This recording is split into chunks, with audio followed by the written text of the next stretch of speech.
on Sunday, 3 p.m. Flashpoint Radio.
Welcome to another episode of Sensational Sunday. I'm your girl Elise, and I am, as usual, excited. Supercalifragilisticexpialidocious. That's the word for today. I'm happy to be in your place, in your space, and it is another Sensational Sunday. You know, I have looked forward for this day all week long, and it's finally here. But guess what? It can be Sensational Sunday, Monday, Tuesday, Wednesday, whatever day that you're watching us. We are certainly excited that you have chosen to join us right here on Flashpoint. And so I would like you to do a favor. Just give us a like, share, subscribe, and of course, if you're a brand new baby to the Flashpoint family, welcome. We are happy that you are joining us. Today, as usual, we have persons sharing inspiration and encouragement and motivation and all those fabulous stuff. And today we have an exciting guest in our studio in the person of Catherine Tyson. Welcome to Flashpoint. Thank you. Thank you so much. My name is Catherine Tyson Sewell. So just wanna correct that. Okay, Give Catherine. Mr. Sewell his credit, Yes, Mr. Swell, please accept my humblest apologies. I did not mean to drop the handle, the very appropriate. Welcome. I am Thank so you. happy that you decided to join us right here Thank in you the so studio. much. Thank you for inviting me. I read your biography, and I am like, wow. I feel honored that you are in my presence at this moment. Thank you so much. Thank you for saying that. Absolutely. I'm excited to be here. And that intro was amazing. Like, my background is also in a little talk show, right? Right. So I'm just, everything I'm seeing, I'm like, I'm really impressed. Like, you young people are doing it. Young, thank you very much for that one. Take it. Yes, I'll take it. Today we are speaking about a very interesting topic for your book. Now, if you don't know, Mrs. Catherine Tyson Sewell is the author of 2 books, and today we are going to speak about her latest book, Right. Single Mama, Powerful, Not Pitiful. Yes. Now, I realize that you have a social work background. Yes. What motivated you to write such a book? So, and this goes back then to the first book. So the first book is called I'm Somebody's Mama. And basically that book was it kind of just came from my journaling as a single mother. So I found myself as a single mother at 26 years old with a 6-month-old, a 4-year-old, and a 5-year-old on my own. in Miami, and I'm from the Cayman Islands. So being single by yourself with your family, being over here, it's challenging anyway, but in that situation, it was extra challenging. And so I just, I knew that Prince Charming was going to save me. Like, come on. Of course, I'm great. I'm amazing. My kids are great. And, 3.5 years later, he had not saved me. And so I started to journal about just my journey, what I was doing. Can I just remind you that not to use the word baggage, No. but just to say to you that Prince Charming really is interested in taking baggage. Yeah, I guess so. I mean, at 26 years old, you don't realize that. You realize that the first thing that you realize is how fabulous you are and how fabulous these treasures of mine, because I call my children my treasures. That's another story. At that time, you just figure, that you're going to enrich somebody's life. They're going to see the value or the beauty in you, and it was going to be okay. And that I held on to that belief and that hope. And like I said, 3.5 years later, it had not happened. But during that 3.5 years, I was in university. So I graduated with a bachelor's degree. So I always say, I kind of ended up saving myself while I was waiting for someone to save me. And so the journaling started. Can you imagine this happened, just really, it was therapeutic as a social worker as well, and advising people to just take control of your life and just do what you have to do to make things happen. And if something else is coming along, it'll find you on the way. And so as I was writing my journals, it took, I think it was probably maybe 8 years into writing these journals that I started to realize that a lot of women were in the same situation, but they were making different decisions. And some of those decisions were kind of giving them some results that were not that great. And so a couple of my friends that were social workers, my colleagues, I'd share the stories with them, and we'd laugh and we'd, really just kind of lament about, how funny it was, but how it might help someone. And then I got this harebrained idea from my friends, you should write a book. And so that's where I'm Somebody's Mama was born, from just my journaling and thinking that I could help someone. And it really turned into this amazing empowerment book for women. And I've traveled the world with this book. I've met so many amazing people. I mean, I have been to so many places and have met so many amazing authors and powerful women and mothers, and it was just great. And so a couple of ladies during that time would say, just tell me what to do. Just tell me what to do. Can you just tell me what to do, Band-Aid. And I'm saying, yeah, read the book. No, just tell me what to do.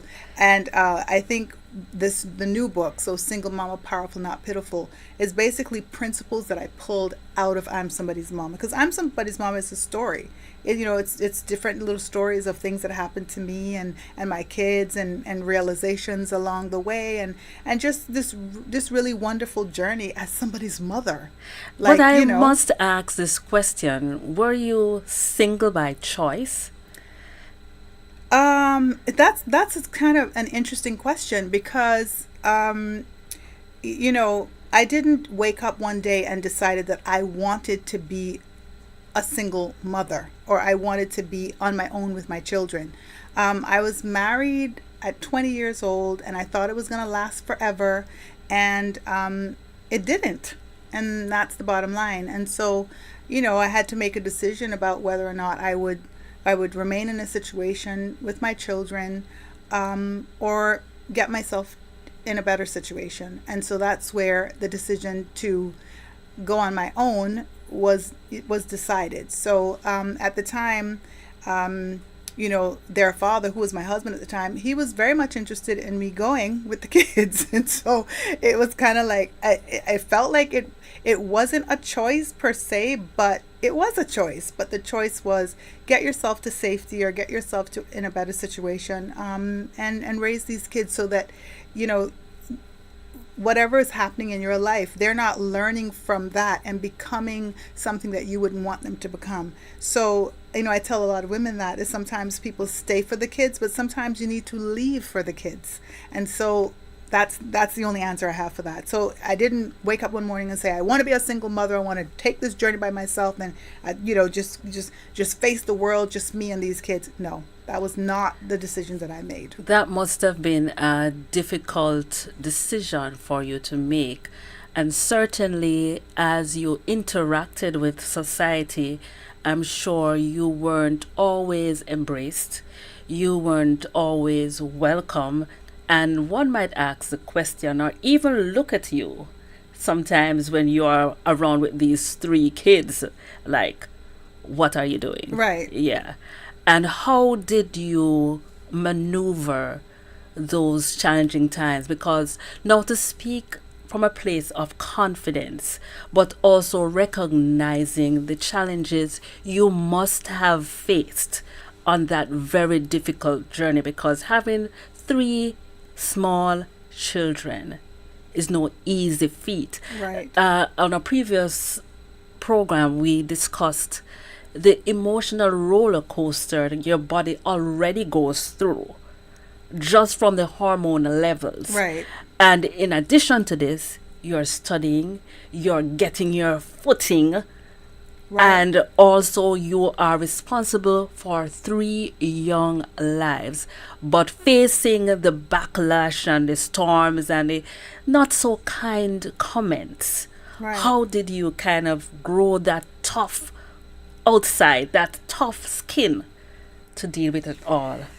So, I mean, the only answer for that is I had no choice. I had 3 little people looking at me and thinking that I got it covered and I was going to take care of them. And so when you find yourself in a situation like that, I think that the focus would always have to be your responsibility. And my responsibility were to 3 people who did not ask me to be here. That's the bottom line.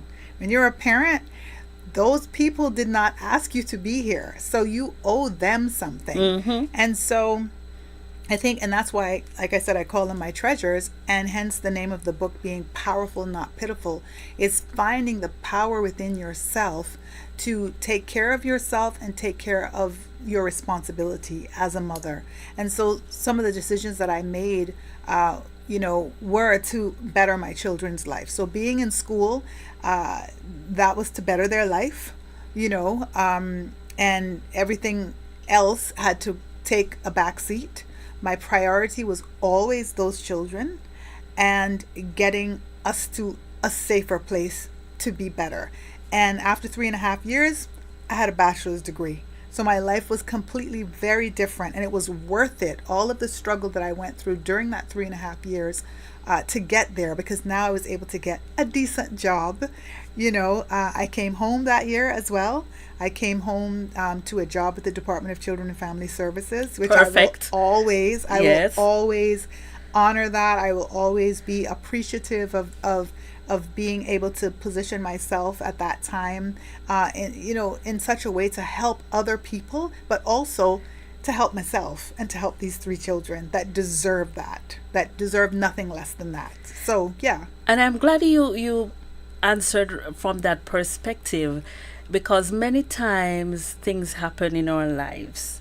We face challenges, and certainly we are unsure of navigating waters that we have never seen before. Right. You never dreamt that a beautiful 26-year-old would be facing life's challenges in this way. But because of your experience, being placed in children's services certainly equipped you more than any bachelor's degree, more than any intellectual learning that you would have had.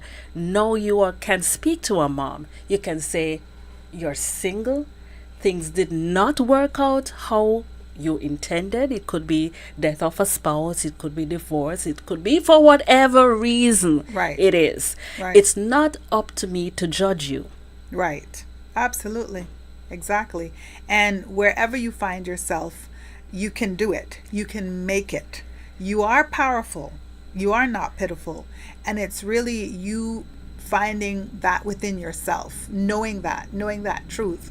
I'm so blessed to have been able to, encounter so many women in my career that I've been able to help in some way, and they've helped me. But recognizing that some of the decisions that we make render the results. Most of the decisions that we make render our results, and so we need to make good decisions. So I've also had the opportunity to speak to young women that I go to the schools, to the high schools, to the middle schools, and just younger women, the colleges, and to say, if you can avoid being a 26-year-old with 3 children by yourself, do that. I've met women that have had 1 child, and because of my book, or because of just finding their own power, they've been able to finish university. They've not added to the number of children that they have until they've gotten themselves together, and then they end up getting married and being happy, and they'll say, wow, I'm really glad that I was able to read your book, or just hear from you, that I could change my path. Because I think a lot of times people think that life is happening to you. You need to be happening to life. Say that again, Right. sister. You need to be happening to life. Yes. Definitely. I think that we need to be, thinking about, what it is we want to do, where we want to go, and what that looks like, what you need to do in order to get there. And it's just, it's an action word, right? Planning is an action word. It is an action word. And it's so important. There are some topics that are quite sensitive. And sometimes as women, or as people going through our crucibles, we are timid to share these experiences. Right. So I applaud you when you spoke of young women. It doesn't just start when you are an independent woman out of college, out of high school. It starts way before that. Way before. Right? Yeah. And so if you can nurture individuals by talking about the hard things, from you are 10, 12. Yep. This Absolutely. is the road of womanhood. Your body changes, things happen. Yes. Right? And you could be a teenage mom. Yes, absolutely. And I say this to parents, because parents are my big people. They're my people. Yeah. And they're the people that I'm speaking straight to, and I have make no apologies for that. If you have, you have a child, your responsibility is to your child, but not just to feed them and clothe them and to drop them off, but to build a relationship with them, to teach them about life and things that might happen to them in their life. So go and get a relationship with your children. If you have a teenage girl, go and talk to her. Have conversations with her. Start talking to your little girl from the time she's a little thing, so by the time she's a teenager, you can have that relationship, because you should be able to be an influence in your children's life and not hope someone else is going to do it for them. So that was very big for me. Things changed as my children aged. Changed in our relationship, but I had to ensure that I had communication, great communication with my kids, that there was, open communication, that they could talk to me about whatever, because I knew they were talking to their friends. So it's best for me to hear some of that stuff, because I'm going to give them better advice than their friends, more than likely. So I think a lot of times we don't realize that. When I think about my journey, and I think 26 years old, when I rewind back to when I was 20, when I was 19, when I was making this decision about life, like getting married at 20, like really? Like, what could I have known at 20? And that's the stuff that I talk to young people about. Like, come on, like, take some time, work on yourself, get to know you, figure out what you want before you make this big decision. Because if I rewind back to Catherine at 19 and the whole world that she had in front of her, to fast forward to Catherine at 26, and now things were so different, and there was no longer me only being able to think about me. I now had to not only think about me, but I had to think about 3 people that needed me to take care of them. So in essence, I put myself in that situation. So there was never a time that I could feel like anything other than responsibility, because they didn't do anything wrong to me. I made those decisions. So I try to really impart that to young people that are not in that situation, to try to avoid that as much as you can, because the best thing would be to be happily married and to have an amazing relationship. Fairy tale. Yes, and it exists. It does. It does. It does. Exist because I have that now. Yes. Yes. And I'm very thankful that I found that finally in my life. Someone that is my friend. He's my partner. He's my, he's my biggest fan. Like he's that guy, and it exists. And so, it probably didn't exist so much at 26 with 3 very noisy, very busy, very spirited people. I'm sure people were looking at me like, all them for you. And so if you can avoid that, young lady and young man, do that. Yes. And do yourself that favor. It's a difficult balance, right? Because looking back at this age now, to see that you would have had your children fairly early. Right. Absolutely. It's almost as if you grew up with them. Yeah. So now you can have this conversation at this stage. Right. So what women today face is that difficult balance with the biological clock that's ticking. Right. Right? And if you could come from a place where you spend time knowing yourself, getting to love who you are, right, while recognizing that to be able to bear children or to have children is also a gift, that if you at one point or another choose to embrace that, you can do this at such a time and balance work, profession and everything and get it all running. How do you balance, how do you talk to women out there? There are women at different stages of life, and I am passionate about this. Yeah. Because I believe, and that came out really powerfully in your book, I believe that we all have our different script. Right. Our different narrative in life, how your life ought to be. It doesn't have to start with a Mr. Right. Yeah. It doesn't have to be a nice white picket fence. It could be a situation like you, where you would have ended up with these 3 children fairly early. Right. But whatever turn your life takes, it's important that you equip yourself as a woman so that you're able to navigate. Yeah. Yeah. How do you land on your feet? How do you land on your feet? Because my story is about landing on your feet. But if you're not in that situation, you have the opportunity to not have to figure out how to land on your feet. Right. So that would be the better position to be in, right? And that's absolutely not glorifying, being a single mother. I'm simply celebrating what I was able to do for my life and 3 people's life as a single mother. But the ideal would not be that.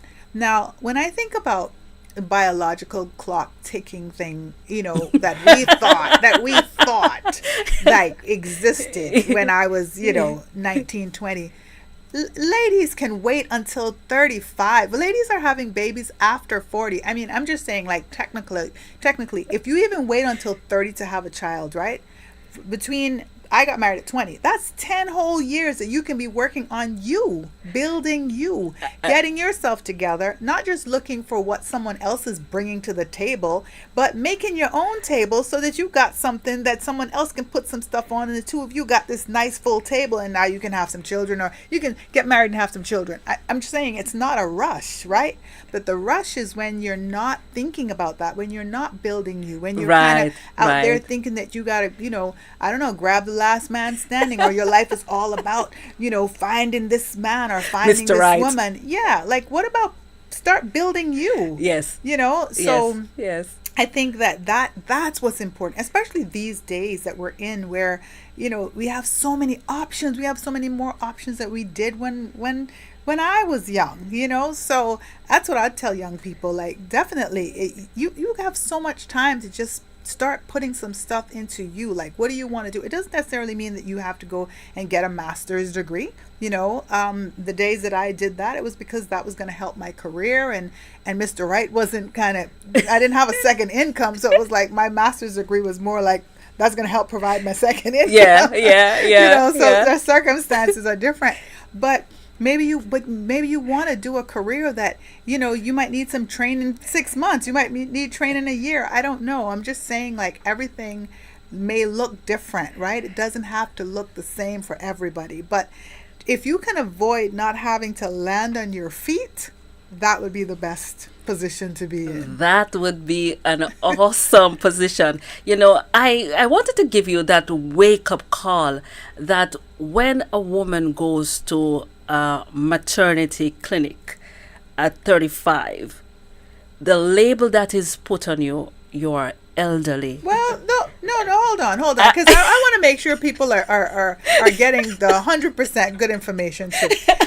When I was 20, when I was 20, or I had my first child at 21, those days people were talking about 35 being elderly, right? So yes. You felt you were right up there. But these days, not so much. People are having. Listen, you go to the clinic at they're looking like that. Who are you? You're in the wrong clinic. You need to. And what are you doing here? Go to another clinic then. Don't you dare. And I see a 35-year-old saying, "Yeah, I'm getting old." I'm like, please speak for yourself. Like, I won't even have it. I will not entertain a 40-year-old telling me she's old. Not at my age. Like, girl, stop it. So you're in the wrong clinic. Don't let them people tell you that. No way. You have time. We have time. Because you know what? I have my 3 adult children. We joke about it because they'll say, what I was doing at 26. So they weren't doing that at 20. Like, I have one grandchild. But one of them has a child, and he's 35 or 30. I mean, imagine one out of the 3, because times are changing. Times are changing. Yes. I'm not about to try to rush them or to make them feel like, what are you doing with your life? Like, absolutely not. Take your time. But what are you doing? But I think that we just need to really just understand that as long as we're planning stuff and we're putting stuff in place and we're building ourselves, that we don't have to rush ourselves and not have to live by society's standards, because the thing about society, standards change all the time. Yes. So you can't be fooling with society. Yeah. You got to know what you're about. You got to know your... Yes. Yeah. So definitely. We are going to head on for a short break. All right. And then we are going to delve more into this interesting conversation. If you are just joining us, yes, you're tuned into Sensational Sunday. I'm your girl Elise, and I'm joined by the very effervescent Mrs. Catherine Tyson Sewell, and we are having a real talk, a real conversation in this place. So grab your cup of coconut water, your coffee, your tea, your water, your juice, and prepare to hang out with us for the rest of this little session. All right. How's it going?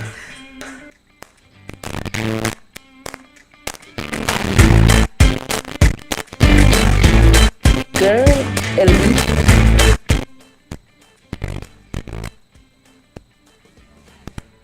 Let's just jam on Sunday, 3 p.m. Flashpoint Radio.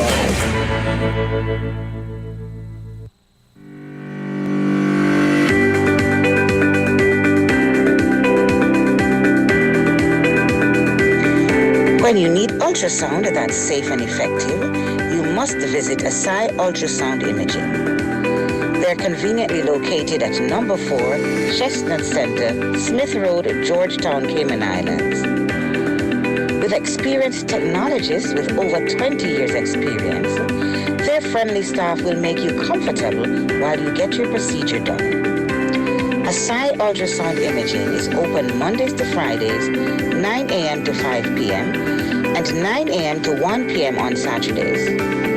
Call Asai Ultrasound Imaging 345-949-2454 or 345-938-3426. That's 345-949-2454 2454 or 345-938-3426. Sensational Sundays with your girl Elise on Flashpoint Radio.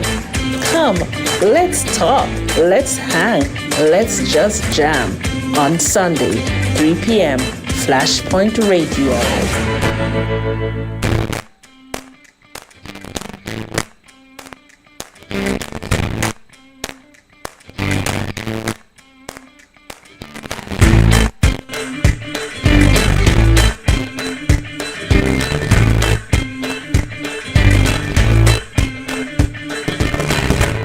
Welcome back to this very interesting and exciting episode of Sensational Sunday. We are speaking single mama, powerful, not pitiful. And I must read this quote. If you're consuming and not contributing, then you don't make the rules. You follow them. It's that simple. Wow. Yeah. Tell me about that. Yeah. It's just basically saying you're my children, and I'm the boss. I'm in charge. I'm all about that. I'm all about parents. Being in control of their house and their life. I'm not. Now, I can also say, because I know some people will take that another way, I can also say that, like, my children, I never beat my children either, by the way. Like, literally, I raised 3 children without licks. And a lot of people don't understand. They're like, what do you mean you gotta, don't spare the rod and spoil the child and all that. And I completely disagree with that. Like, I was able to, kind of have this influence over them that we just respected each other. But at the end of the day, I am the parent. I do make the final decision. So it might be in collaboration with you, depending on what age you are and how much you can contribute to this decision. But ultimately, I am the parent and I'm going to make the decision.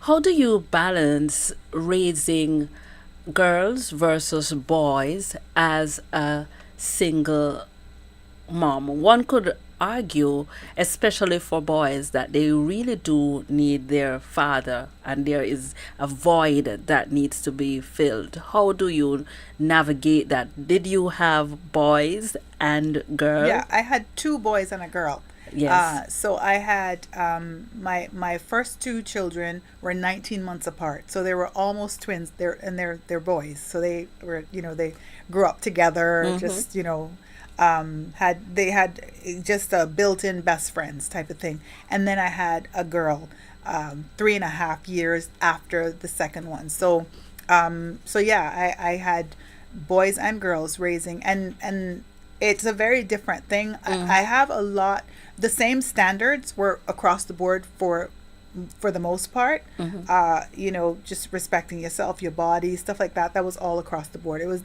I'm not kind of the island thinking where men should sow their oats and women don't. No, they can go and lay down with whoever. I don't believe in that kind of stuff. I think everybody should be respecting themselves and respecting their bodies, and so there was across the board things. But I did have a good support system. Their father was a good co-parent. He passed away when my daughter was 12 and the boys were 15 and 16. Oh, so sorry to hear. Yeah, so that was a big thing at that time. Now I'm really on my own with them. I do believe boys need their father. I think girls need their father. I think children need both parents. I absolutely believe that. I don't wear this cape of Superwoman. super single mother. She can do it without a man and I don't need a man. Absolutely not. It took 2 of you to get those children, and it should take 2 of you to raise those children. And children should have access to both parents. They should be allowed to love both parents. And there are some things that a man will bring, in raising the children that a woman wouldn't bring. Like, there's a certain look that a man can give his sons that I got to look a little harder, like, you know what I mean? So I had to work a little bit more. I think my sons were very protective of me. So it was less about making mommy feel bad. No, mommy, don't be mad. Mommy, don't cry. And it was more like, okay, we're going to do it. But their father, I'm sure if the father was around, it would be more like, you go sit down and stop it right now. And it would be no question. You know what I mean? So yeah, definitely. I am not the person that thinks that a single mother can do it all. Absolutely not. It was a struggle. And I was glad that I did have a co-parent for quite some time. And when I didn't, it was a little more difficult, but I was able to really, I think, influence. I think that's the word that I would use more than anything. Influence my children, that they trusted me. They believed me. I didn't lie to them. I didn't deceive them. I didn't tell them one thing and do another thing. I was very consistent. So I was able to build that trust in them. And I think that's what happens sometimes with parents, that, you tell children, do as I say, not as I do. That's not, it doesn't work like that. And so I feel like that kind of helped me, just parent them. But also I knew I had 3 different personalities. Even though my boys are 19 months apart, they're absolutely different from each other. So what might work for one did not work for the other. So I was completely on I guess raising children duty constantly. And maybe that's why Prince Charming was eluding me too, because I was really busy figuring out, what are you up to? What are you up to? What are you doing? What did that mean? What did you say? So yeah, but you know what? It's such a blessing, and I'm so appreciative to have been blessed with this job of being their mother. And I am also glad how you answered that question as well, because this conversation goes way beyond female or being, I know it says single mama, right? Powerful but not pitiful. But you also include the importance of having the father around. And also, sometimes relationships, they end in sort of a bitter way.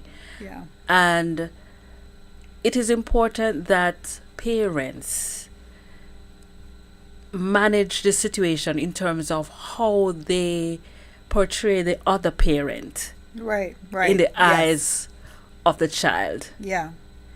And I think that makes a profound difference. Yeah, for sure.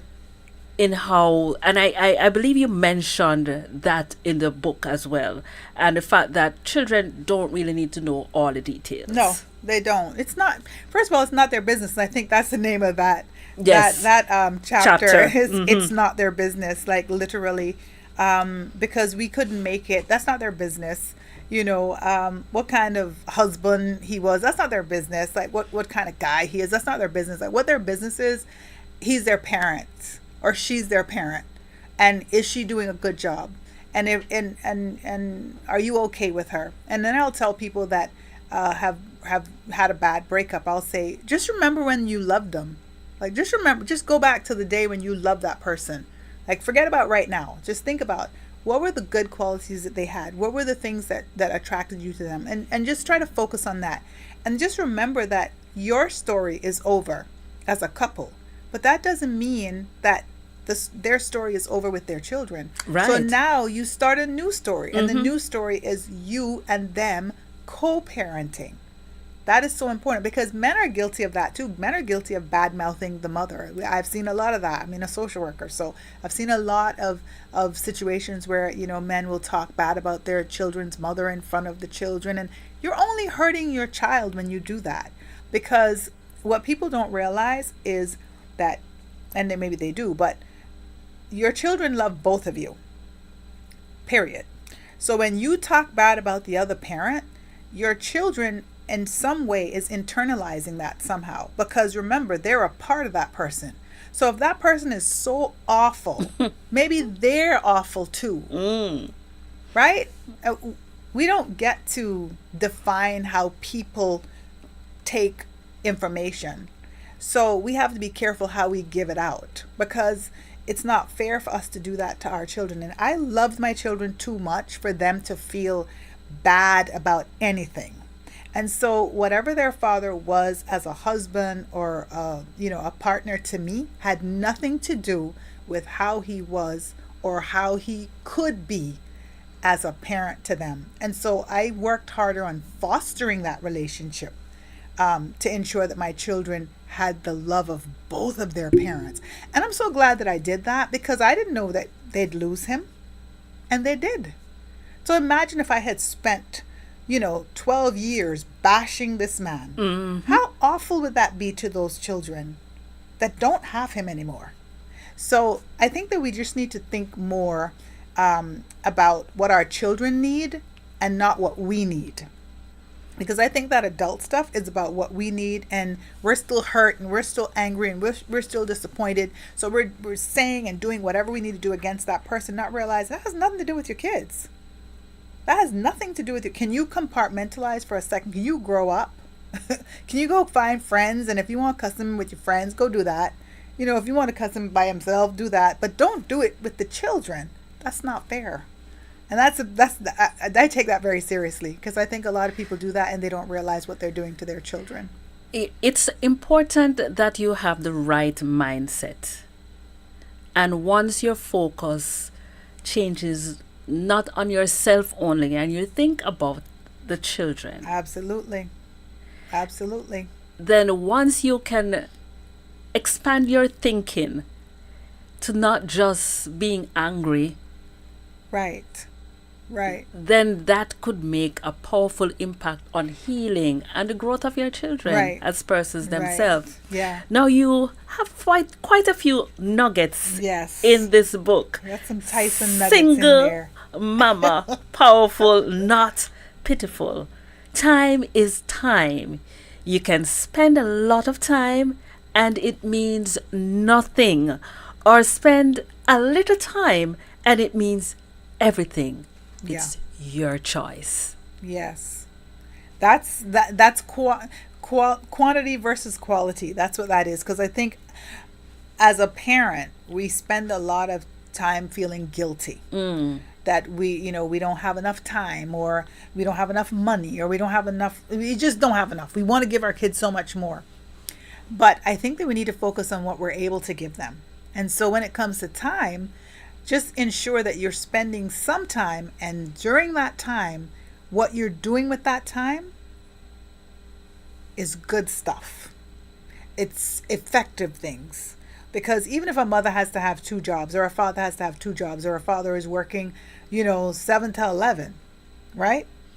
You have to do that for your family. Right. But the time that you spend with your children, are you maximizing that? Are you spending the time to, take them to the park? And when you take them to the park, are you sitting there on your phone the whole time? Or are you busy doing something else? Or are you engaging with them? I remember taking my children to school in the morning. They wouldn't take them. So I didn't let them take the bus, because that was the time that I spent in traffic singing and talking. So that was deliberate. That was deliberate. It was. Now, every teacher in the Cayman Islands knows that they were late. Those kids were late. They used to tell me that at every parent teacher meeting, you need to work on getting them here on time, and I'm like, I know I do. But they were so amazing, thank goodness, that it made up for it. But yeah, we were definitely always in the car. That was our time, and I'd pick them up from school. So the going to school and the going home from school was our time to talk and to laugh and to, just be in that moment with them. And you get to know them, because, you got to listen to your kids. You'll hear them saying things to each other, and you got to be on top of those things, But if you never have that time with them, then you're missing out. So that's what I mean with quantity versus quality. Don't be guilty because you don't have enough. Just what you do have, maximize that. And that could be money, resources, anything. Just what you do have, focus on that. And how can you make the most of that? Because certainly as a single mom, raising those children, Yes. going to school, and then when career came, managing your time, it would have been difficult, but you found creative ways Yes. to deal with that. And that is important, an important takeaway, because yes, you could be overwhelmed. Yes. I have so little time. Yes. Absolutely. How am I going to help with homework? How am I going to ensure that the children are okay? There's just not enough hours in the day. Right. How do I do it? But concentrate on the quality Yes. of the time and make every single moment count. If it's one thing I have learned in the past couple of years, and that's because of COVID-19 and the fact that we have lost a few of our friends and family Yes. members, it's the importance of valuing time. Yes, absolutely. Yeah, for sure. And as you were talking, I remembered I when I moved, well from the beginning of the journey, after the 3.5 years when I moved back home, I started out with a full size bed, and I ended up with a king size bed because everybody wanted to be in the bed. So in order for me to get some space in the bed, I had to get a bigger bed, and I found that was our time as well. So Yeah. we were always in the same bed. We were watching. I was always watching a program that they could watch. So I didn't watch a lot of adult things for a long time because they were always there. So I was make sure that whatever I was watching was kids were able to watch. But that was like just them being in my space. It was just creating our relationship. And it's so important because that time, it's almost as if you're in a time capsule. Yeah, You never get back you don't. that time. You don't. Nope. So don't. you look back at those moments, and if you're a viewer or a listener that perhaps you don't have all the resources and you can only afford one room with all four of you, That's right. make it be the happiest room that you have. Because as life got better for me financially, I was able to have a room for everyone, and we still ended up in one room. You see what I mean? So sometimes you think like, oh, I need this for Yes, my kids, and I yes. want, but listen, I mean, I ended up, everybody had their own room. We had, a backyard. We had a family room. We had this, we had the other. And they still ended up in this. That's why I needed a king size bed, because I had no room, because they were just getting bigger and bigger. And I remember waking up in the middle of the night and seeing like, hairy men legs. And I'm like, which man is, hold on, you guys are too big for this bed. You all are, they were teenagers now, so it's funny. But it really created this really wonderful relationship that I have with them to this day, And they're my favorite people. They're, them and my husband, they're my favorite people in the world to hang out with. They're amazing, It's good when you can look back at those moments and smile at them. The memories and the time goes by so quickly. Back Yes. then, it seemed like, when are things going to get better? When is it going to be peachy and nice and perfect the way I imagined it? I don't know. And then you realize those were the most precious years. Absolutely. So they say hindsight is 2020. Right, for sure. Because in the moment when you're experiencing all the things that seem overwhelming to you, you're trying to find the escape route, Yep, for sure. not realizing that you need to just spend some time and just enjoy the moment. Just let it just seep into your bones. And you Absolutely. just live and enjoy the journey of life, because it takes many twists and turns. Yes, for sure. And I'll tell people that all the time, like, your kids are going to be your best friends.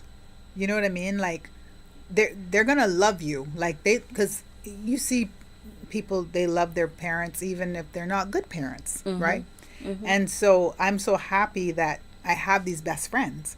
So if I can tell parents that have smaller kids now, I'll tell you, listen, they're going to be your best friends. So put everything you can in them. The same way that you treat your friends, treat your kids. Like literally invest in them, put everything in them, enjoy the time with them. They're your people. Go out and see the world with them. There's lots of free things happening all over the place. Look in the community calendars and, dress them up and take them out. I say that in the book as well because, you're putting in something that 10 years from now, you're going to be glad you put it in. You're going to be glad that you created this That's relationship right. with these people. Because I see a lot of older people too suffering that their children want nothing to do with them. They need them now. And the children remember that they weren't there for them. And I see that all the time. And it's very sad. And so I tell people all the time, you don't think 10 years is going to go by. You don't think 20 years is going to go by. It's going to go by. Like just the other day, I was 26. It feels like. Yeah. And it was not the other day. Yeah. But yeah, so put 100% in, Do you believe single mama, powerful, not pitiful? Do you believe that this could save someone's life? I think so. I believe so. I think so. You tell me because you read it. I believe. Yeah. Right. And how it can save someone's life. We frequently speak about mental health issues and depression and challenges that individuals face. And we also mention that your physical health is also related to your mental health. Right. And if you are a challenged person, a single mom, who feels there is no way out, Yeah. I pause for a moment to just let that sink in. Yeah. Or if you're a Yeah. person out there who believes you are alone in the world and life would have dealt you the most difficult hand, Yeah. there's hope.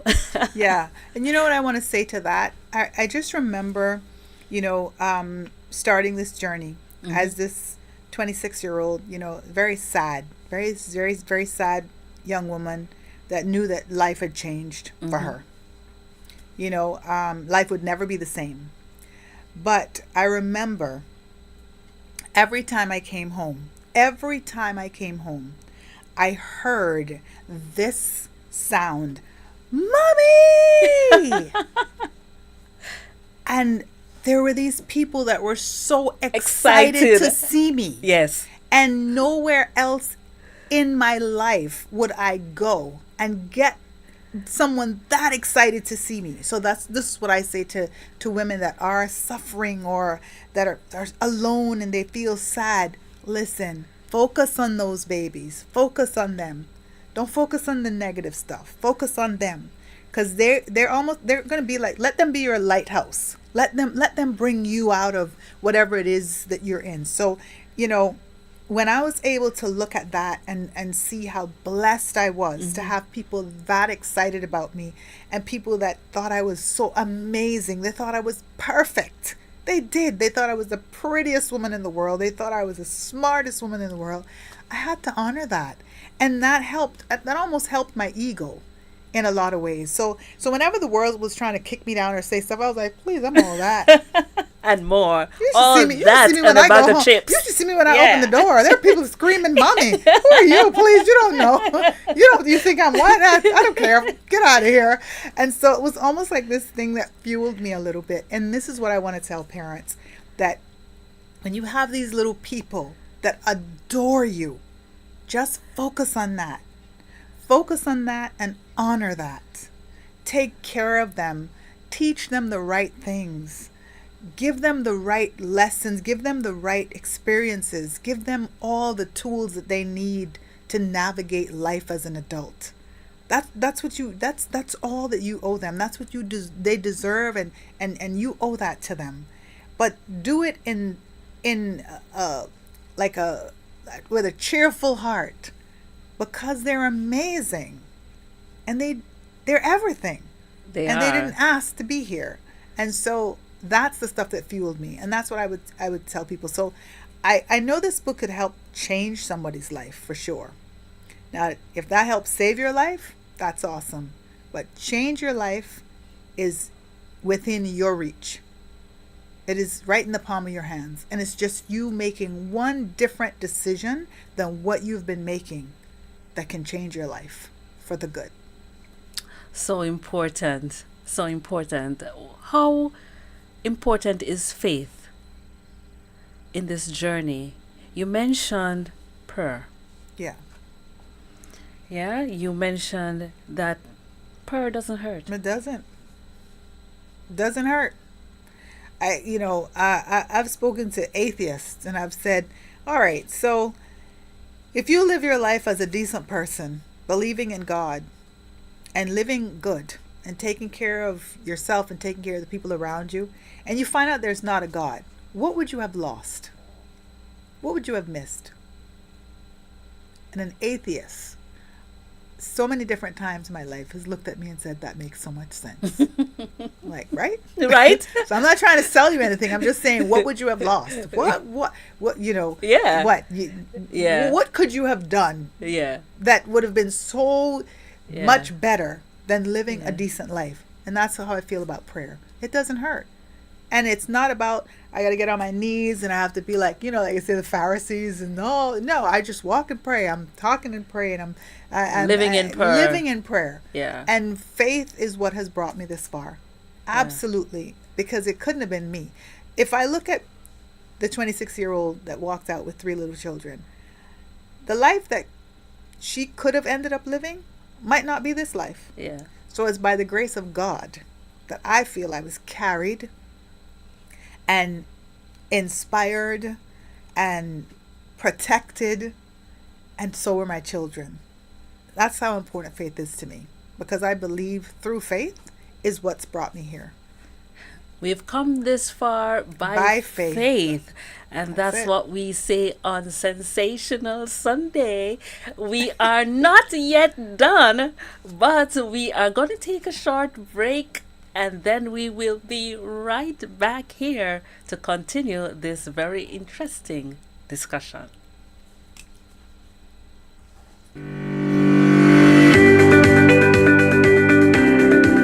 Finishing up.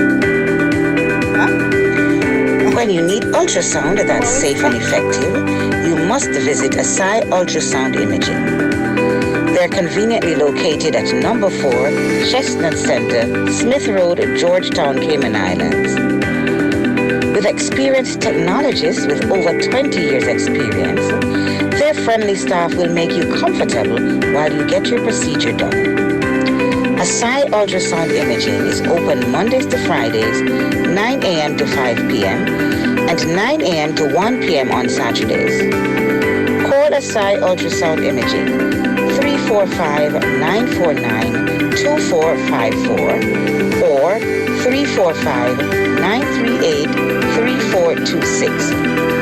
That's 345-949-2454 or 345-938-3426.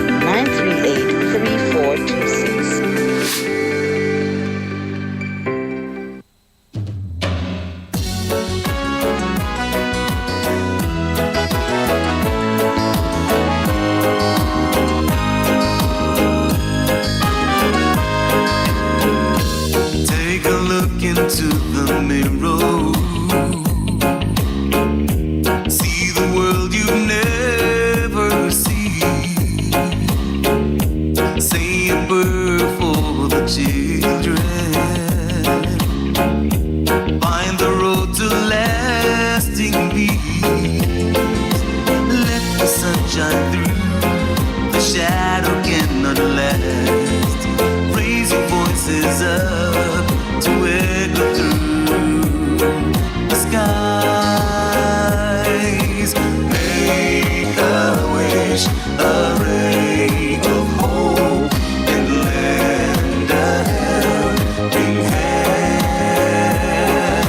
Share the joy, the brighter day. The change begins with you. The change begins with you.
Share the joy of brighter day. The change begins with you. The change begins with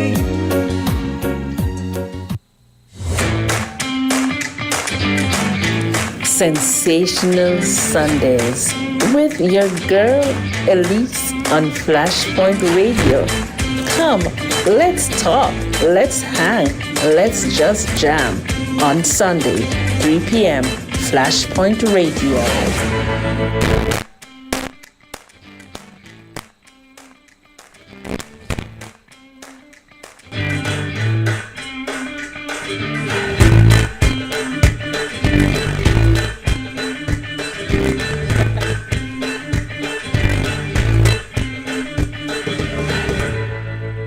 Yes, we are having a wonderful time here in the studio of Flashpoint. We are keeping it real.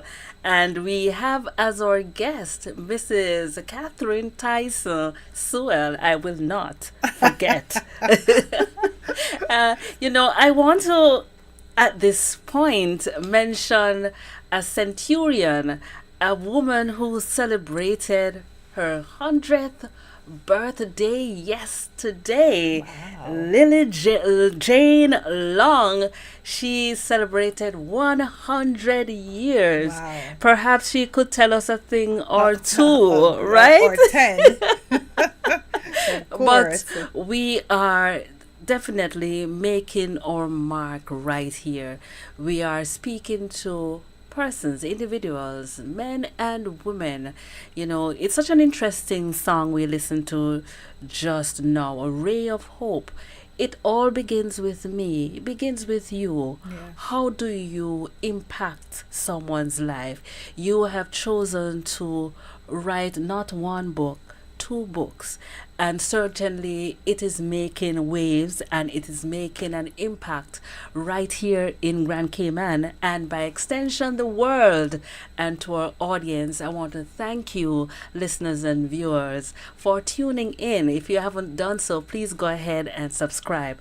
We also thank you for your continued support of Flashpoint as we navigate and we grow from strength to strength. Now we have a conversation here that's really interesting and exciting, and we are wrapping it all up. The book Single Mama, it has so many profound lessons. We only touched on a few tips, and we're going to share with you how you can get your hands, your eyes, everything, so that you can also read a book for yourself and you can encourage someone in their journey of life. You can share some positivity when all the world seems to be going totally negative. This month of March is celebrated as International Women's History Month, and March 8th celebrated as International Women's Day. It's not all about the fluff and the purple, ladies and gentlemen.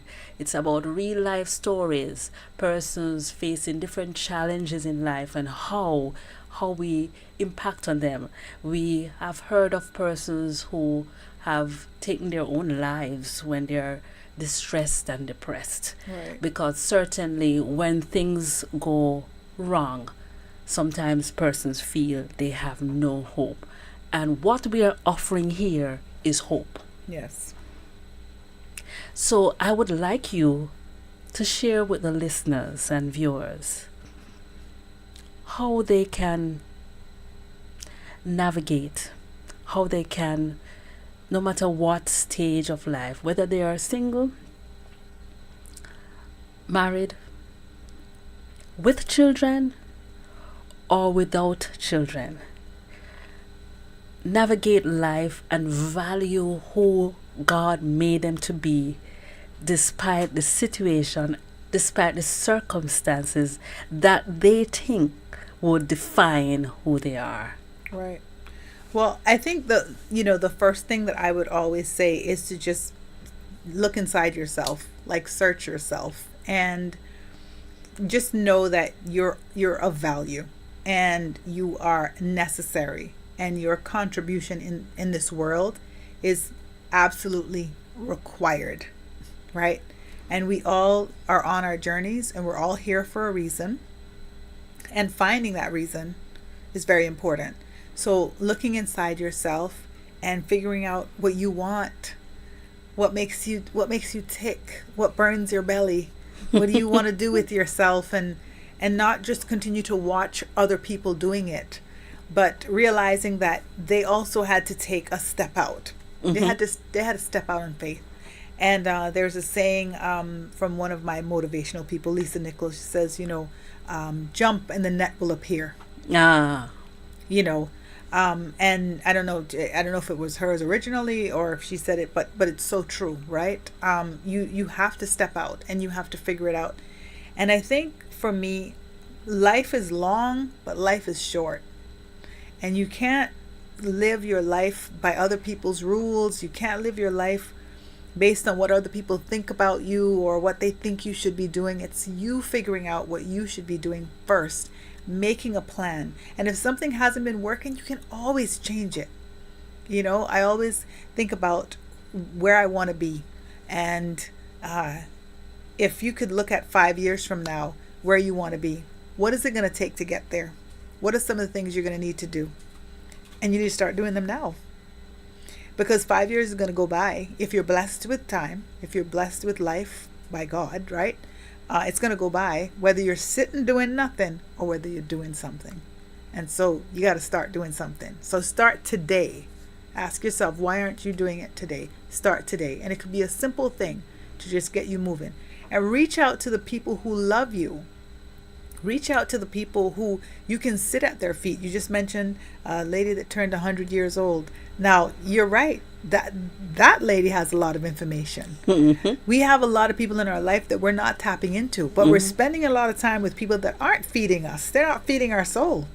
So find those people that can give you advice. I have quite a few older ladies that are my friends, and I love that. And I have tried to make time to have lunch with them and to be on the phone with them because of the information that they have, that they share with me. It's just amazing. So that's what I would say.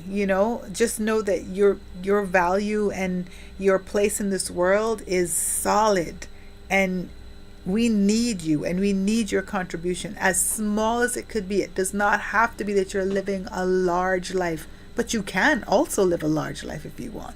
But anything that you want to do with your life and you're willing to put the work in, you can do it. There you have it. Go right ahead and jump. Jump, and the net will appear. The net will appear. How can we get this book, Single Mama, Powerful, Not Pitiful? Where's it available? So it's available on Amazon, obviously online, amazon.com, as well as, and you just have to put in my name. You can put in the title, but you can put in my name and it'll come up. And it's also available locally at Next Chapter in the Cayman Islands and More Than Words, which is a new bookstore, but More Than Words, not just the bookstore. It's other things that's in Georgetown. As well as they can always reach out to me. They can reach out to me on my social media stuff, Instagram. Just look up my name, Facebook, and I will find you.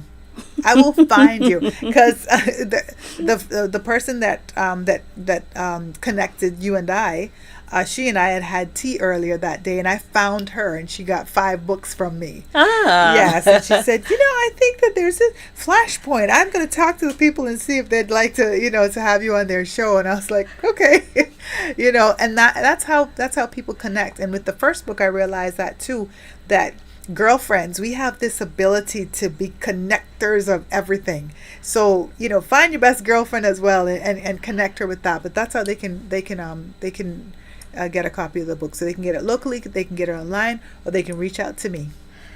Amazing. And I will say thank you for chronicling your journey. Yes. Sometimes you could feel shy about sharing, and even when there are challenges, You sometimes withdraw to a place where you think you have to do it alone.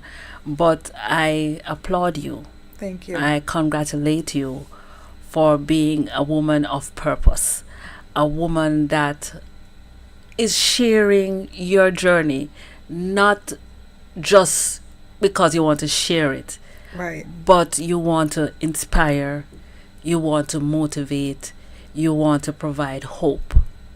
Yeah, that was important. The first book, I felt a little bit more like that with the first book, because that was more personal. That was very, my journals. But like I said, in walking this road and running into so many women that, they needed to know someone else was dealing with these things, and that you're not alone.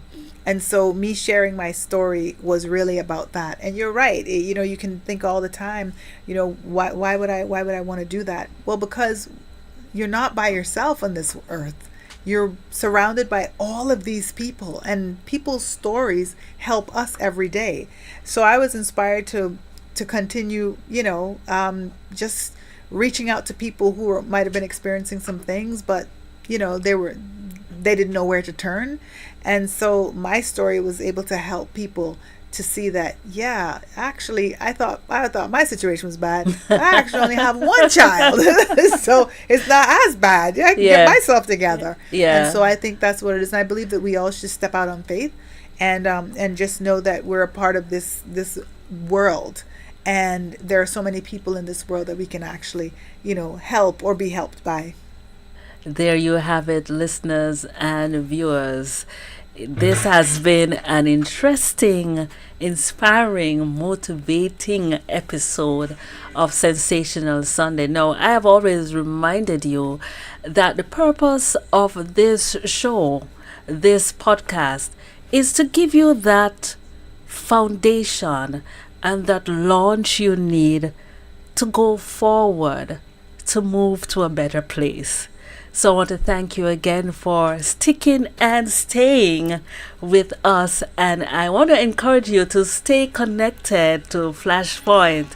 I'm your girl, Elise, and I'm looking forward to see you again right here at this very place. See you good. Have a good day. Love you. Peace out.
Sensational Sundays with your girl Elise on Flashpoint Radio.